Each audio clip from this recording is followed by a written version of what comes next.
Okay, welcome back. Part 3. When you sit there and think, can life really get any worse? And life turns around and says, hold my beer. So yeah, started a new job. Was part-time again, but paid a little bit better. And was a little bit easier. Colder, working outside, but a little bit easier. Or at the time anyway, it was a little bit easier. Health-wise, things had started to ease up a little bit. And I was in a little bit of a better state. The new place was nice. I had parking space for the car. It wasn't too long a walk to the boat. The neighbours around me were quite nice, and so I was settling into life on the boat. It was quite nice. Get up, go to work, come home, sit on the boat. I had a little gas heater, so I was keeping quite warm. I was looking into getting a wood burner and fitting a wood burner. I'd put an enclosure on the back made out of chicken wire so that the cats could go in and out when I weren't there, when I was at work. And it was getting a bit cold, so I'd clad that with some lightweight wood to keep it a little bit warmer, but allow some airflow and still have some spaces where the cats could go outside and they could still see the world go by when I was at work. And so every bit was hunky-dory. I was getting there, it was great.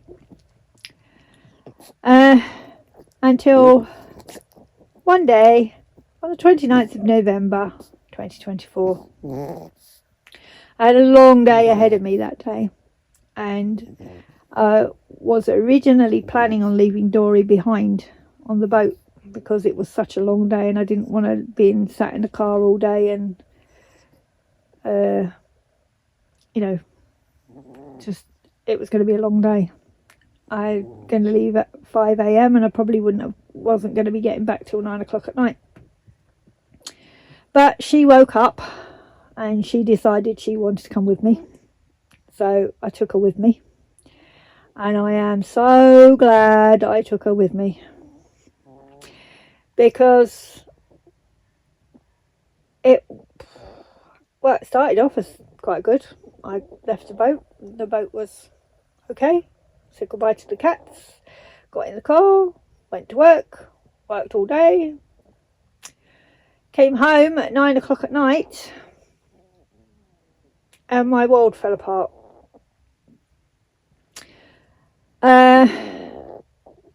Something had hit my boat during the day. Most likely a narrow boat driven by an idiot, because my boat was a fiberglass boat and narrow boats are made of metal and it's not a good idea if they collide. So something had hit my boat, and when I got back from work, I was walking down the towpath with Dory in my arms and my head torch on, and I got to where my boat was and it was no longer floating. It was on the bottom of the canal, and admittedly the canal wasn't very deep, but it was still like 5 feet underwater, and it was absolutely freezing. It was sleet. It was very cold. The windows were all iced up and I couldn't see in the boat. And I opened the door on the back half and 2 of my cats jumped out, but I couldn't see my other one. So I grabbed the cats and took them and Dory back to the car and put them in the car. And I ran back to the boat, and I was trying to call my other cat to see if he was in the back with the other two. And then I realised he was inside the cabin. And the cabin was 4.5, 5 feet underwater. There was only probably 18 inches, 2 foot maybe, of space above the waterline. And there wasn't too many places at that height that would have been out of the water. So I honestly thought Wilson had died. I thought there's no way he can be still alive. I called the Canal River Trust, and they were, well, the woman I spoke to was not nice. She was like, what do you want me to do? It's just a cat. It's just a cat. Phoned my insurance company. They basically did not want to know because they only covered me third party if I hit someone, not if someone hit me. So it was suggested I tried the fire brigade, and I have to admit they were absolutely bloody fantastic. 2 fire engines came out.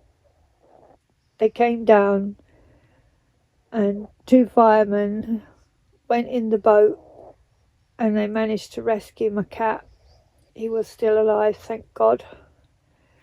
He was absolutely soaked and he was hypothermic, but he was alive.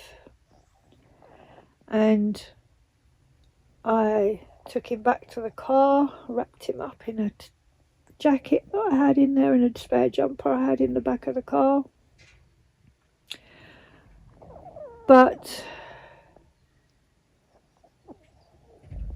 apart from a couple of items that were on the top shelf that was up out of the water, I lost everything when that boat sank. And I do mean everything. I lost all my tools. I lost all of my personal belongings, all of my books, my computer, my television, my photographs. I have managed to collect some of those and recover some of those, but I did lose a lot of my photographs that I had got from my dad's house. Did lose a lot of photographs and a lot of sentimental items.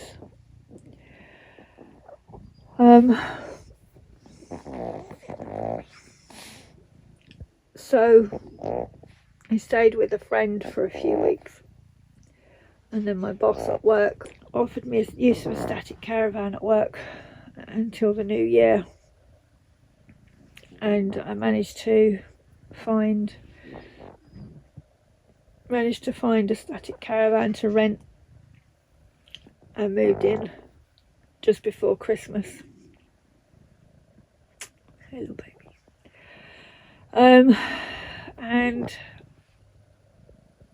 kind of had to deal with the fact that I now had nothing. The brand new fridge freezer I'd bought myself, the brand new batteries I'd bought myself, the power banks I'd bought myself, the new cooker I'd bought myself, they were all underwater. The cost to refloat the boat was more than I had available. Somebody did very kindly offer to have the boat pumped out in the off chance that there might have been a mechanical reason why it had sunk and not that it had been hit, so it was pumped out about 3 weeks after it sank. And that's when we found out the extent of the damage. There was a really big split in the hull. I did manage to get like my birth certificate, my passport, necklace my mum had given me when I was 18. I will put some images on here for you to have a look at so you can see just how disgusting it was. But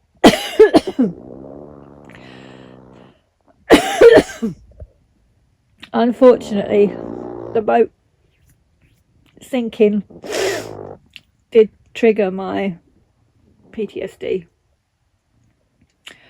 and as such, that has kind of meant that living in a boat is no longer a viable option for me. So moved into this mobile home, which was extremely cold and very expensive. I didn't feel safe there. Work was getting to the point where my fibromyalgia was kicking off, something chronic. And I decided that something had to change. Something drastic had to change. I couldn't stay there much longer. And I received a little bit of inheritance from my dad. Wasn't enough to buy a house or anything with, but it was enough to buy a horsebox.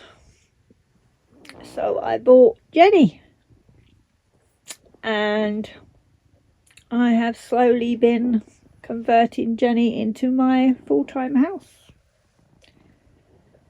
haven't we? And so that's pretty much where we are at now. So I will give you a tour of Jenny when I have finished converting her. But I'm going to have to do a little bit of a rearrange in here because the layout that I've currently got isn't working. Hello. Isn't working. So that's why you will probably notice that the last 3 videos are all done at the same time. I did that primarily so that I could edit and upload and schedule them all to run for the last 3 weeks. For the next 3 weeks for me as I'm recording it now, but for the last 3 weeks for you as you're watching it now. So that for these 3 weeks, I don't have to worry about recording anything, editing it or uploading it. And I can concentrate on doing the build and rearranging the lorry so that it better suits us. Yes. So, yes.